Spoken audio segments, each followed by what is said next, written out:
A for loop allows us to execute a block of code repeatedly. They come in handy if you want the same code to run over and over again, each time with a different value. Let's take a look at an example to illustrate how for loops work. The objective of the for loop we create will be to output the values 0 to 10 on separate lines in our HTML document, as shown here. So let's go ahead and get started.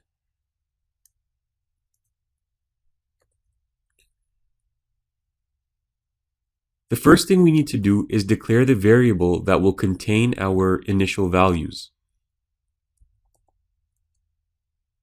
We'll call this variable count. Now we can create our for loop. To do so, type the following block of code.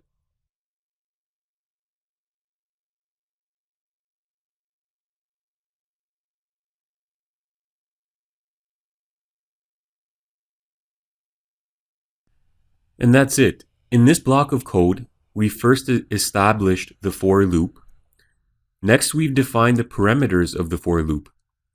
We've set the initial value for variable count to 0.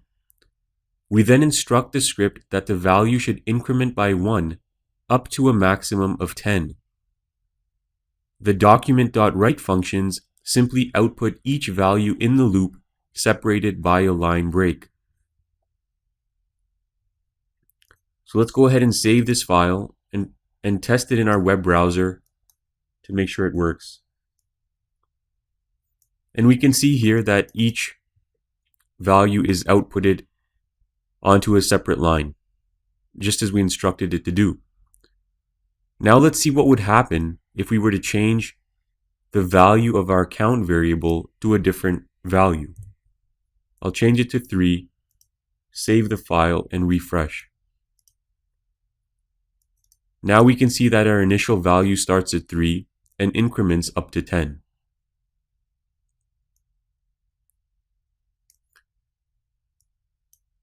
We can increase our maximum value by changing 10 to 20, for example. And now it'll keep looping until it reaches 20 instead of 10.